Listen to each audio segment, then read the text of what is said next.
Hello everyone, Sberries here, and today I'm going to be bringing you my opinion on what we should have in the new Halo 5 Guardians Forge mode.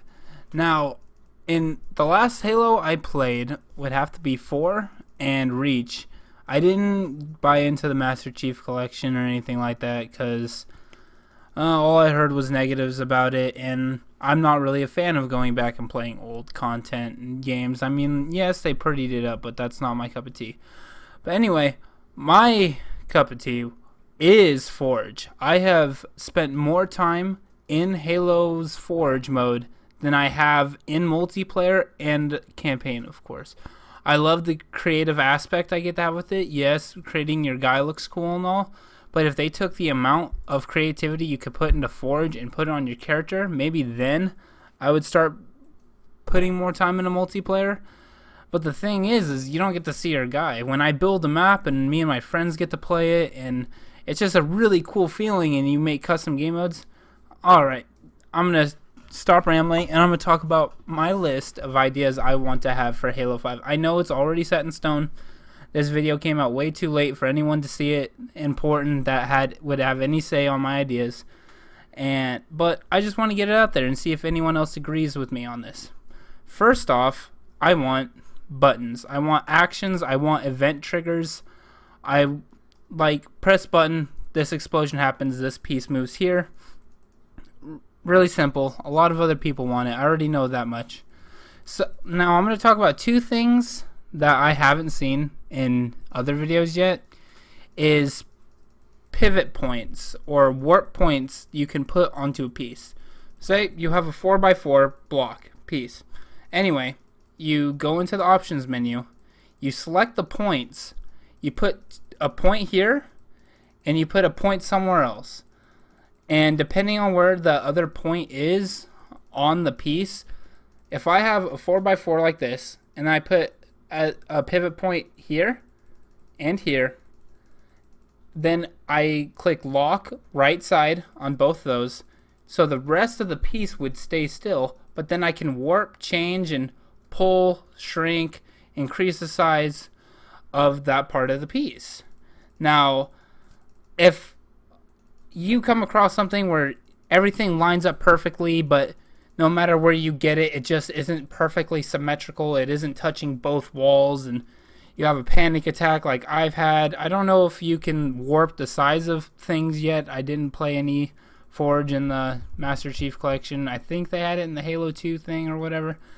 Anyway, warping pieces, obviously, and another downfall, the reason why they won't do that is because people will just warp and make dicks and everything that they possibly could out of the objects, all these inappropriate things, and people writing slanders and slurs and all this kind of stuff that would make it so we wouldn't get something that let us be that creative. Another thing is cutout pieces.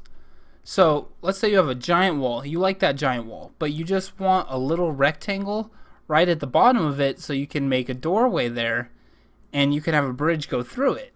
Like, this piece makes it perfect, and it just all goes together. It just looks the way you want it to. Everything flows smoothly. You have a giant wall you want to block off the map, and the only way through is this entry point and this entry point here.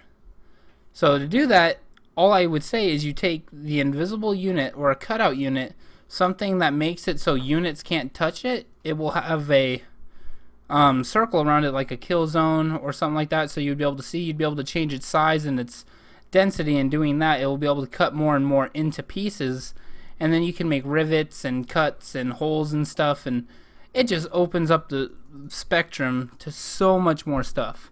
Like, I think you can like change a piece.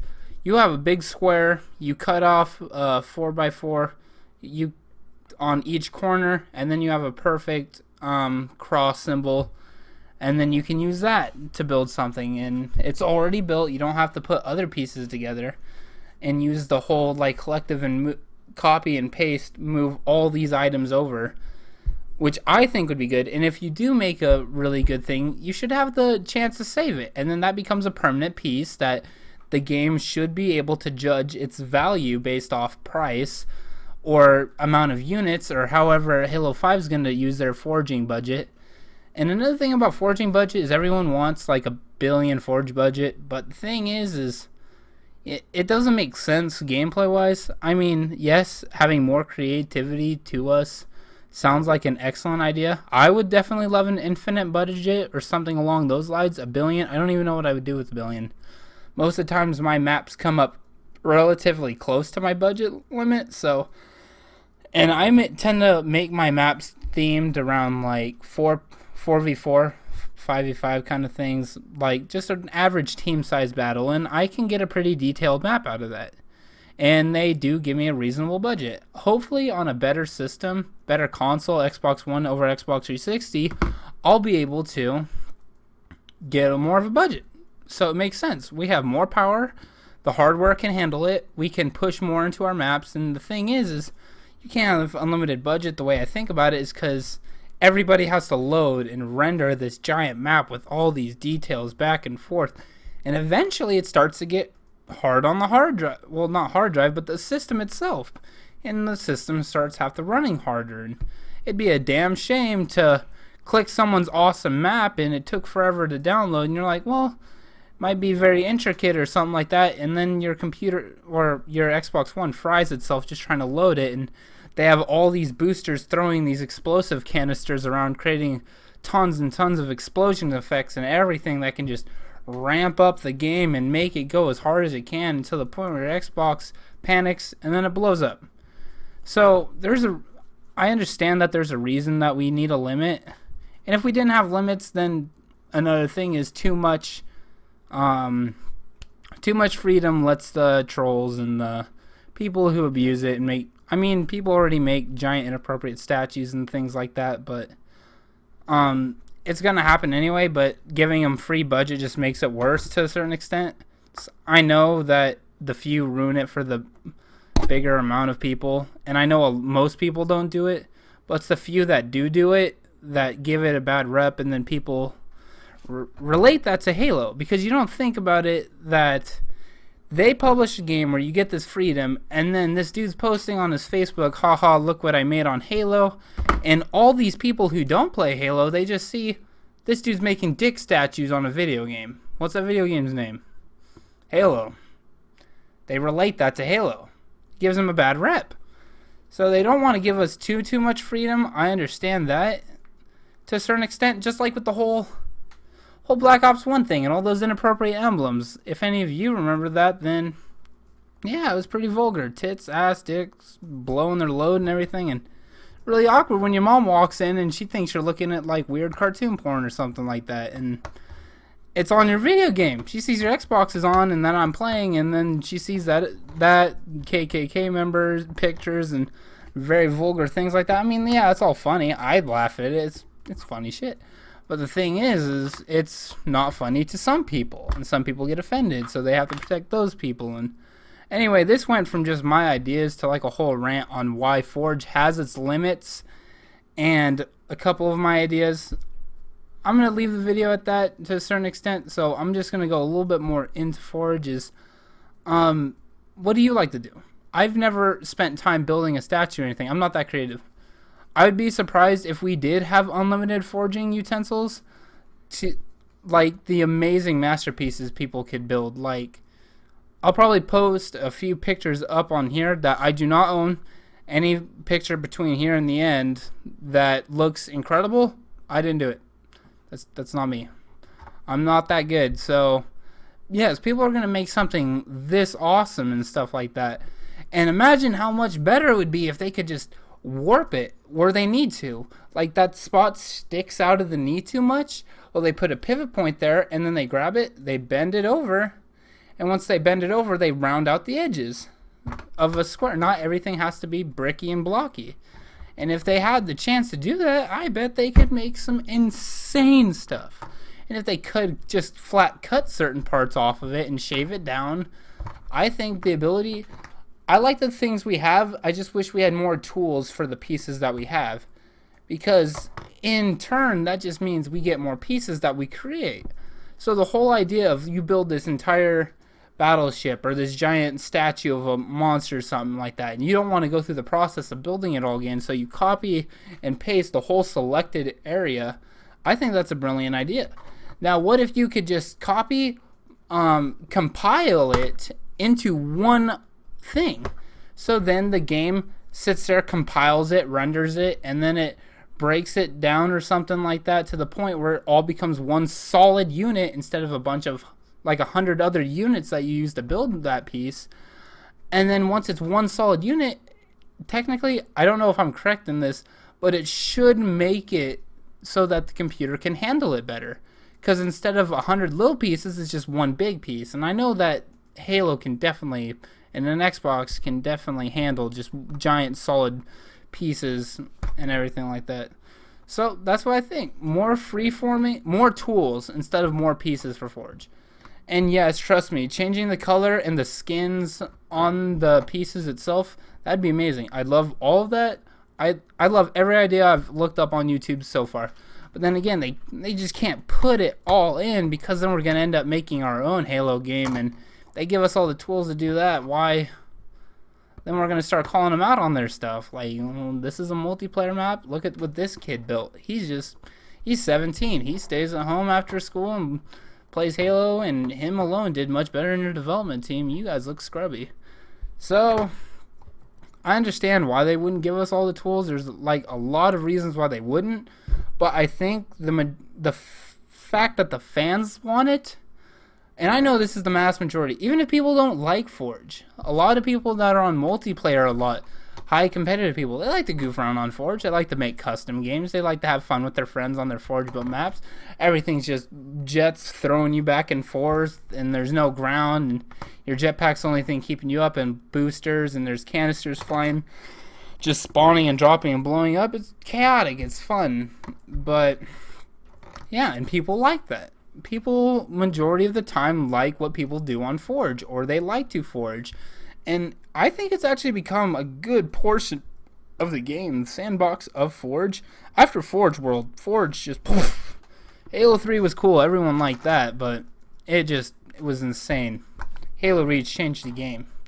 And now they have to improve on that. I mean, they've taken time, and they can't really fuck it up this time. They can't fuck up anything. They fucked up too bad with the Master Chief Collection. You don't do that and then mess up on the sequel to the legitimate series.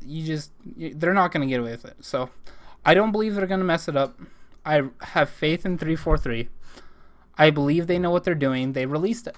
The fact that they released their beta so early in the year, like I think it was like last year or something like that, within a year in advance, that's genius. That's fucking brilliant. Now, why they didn't add Forge and a campaign mission or two, I don't know if they did add a campaign mission or two. I didn't check. No, I don't think they did. Anyway, if they just added a chunk of Forge, a Forge beta could have been easy. A portion of the Forge map that's not completely done, they just have it blocked off by like a giant wall. They could just use Forge to build the wall so the camera can't fly past, because I know there's still goddamn boundaries, but there's some people that would just glitch their way past, but that's not the big idea. Like, they should have let people just toy around with Forge. Like, give us a few $1,000s and move pieces around and combine them and look at and show us some new tools. But the fact is, this can either go two ways. First way, they say fuck you, and they're trying to sweep it on the rug and hope people forget about Forge. That's not going to happen. They're really going to fuck up if they try and pull that shit with us. So, and then they're just going to try and pass it off just a little bit better. Or they're saving it until the last damn minute, and they're just going to blow us away to the point where Forge becomes the permanent game mode and Warzone is like uninhabited except even the NPCs. There's no AI in Forge. Even the NPCs are going to be like, fuck this shit, I'm going over to Forge. There's more cool shit. People are actually playing that. Fuck this game. Fuck your card packs. Everybody's doing it. And they're like, screw campaign. You've already done that multiple times. You took split screen away from me, so now me and my girlfriend over here, sitting on the goddamn couch, right up here. Ooh. Shake your head. Oh, say hi. Anyway, we can't play split screen now. Me and my buddy Thomas. Every game from Halo 3 onwards, every one except Master Chief Collection, is over at my house. They're playing split screen or playing the campaign. playing online with him as a guest, you fucked that up. You fucked up really bad taking split screen away. He doesn't have an Xbox One. We don't have a second Xbox One. A lot of people don't have an Xbox One, surprisingly. Oh, shocker. And I don't know if this is a sham from the company. Microsoft's like, take split screen away. People may hate you for it, but in turn, if your game's good enough, we'll get to sell more consoles, because I know consoles are going to sell with Halo 5 depending on how good it is. Obviously, it's like popularity spikes, even if it's just a little one. I know console sales will go up just even a little bit if they have to. But the fact is if they're trying to push that spike even higher by making it not split screen, maybe this game's so good, running at 60 frames per second, 1080p, your friends can't physically not play Halo. They need their fix. They make it an addicting game with their card packs and stuff like that, and they feel cool and they feel big. They get a friend lets them like, hey dude, why don't you kick some ass in Warzone? Here, take my legendary cards, consume them, use them, and just be a total badass for a while. He does that, and you know what? He's fixed on the fact that he thinks he's fucking good at this game. And now he's like hankering for an Xbox. He might not pay some bills. He might beg his parents for one for Christmas. So I wonder if that's kind of the low down thing. Like, that's total Illuminati confirmed status. I think that's really deep, even for Microsoft to try and pull. But yeah. Also, I don't know when HoloLens is coming out. I remember they did the E3 thing where they showed stuff through HoloLens. Now, if HoloLens is to come out anytime sooner, or if they were to make the next Halo HoloLens compatible to a certain extent, I don't know how that'd work, but I think it'd be pretty cool walking around, like, just seeing training stuff pop up, and through your HoloLens, you see yourself holding the assault rifle, you shake it to simulate fire and stuff like that, and that'd be totally cool. Anyway, that's way off topic. So, Forge mode, 343, don't screw us. We're trusting you. Don't go overboard with the whole card packs, too, please. Advanced Warfare did that, and that was dumb. I mean, I might do a pack opening video, but if you're just like, hey, you get shit for packs. Here's a bunch of bronze packs, or here's some good packs, or you can.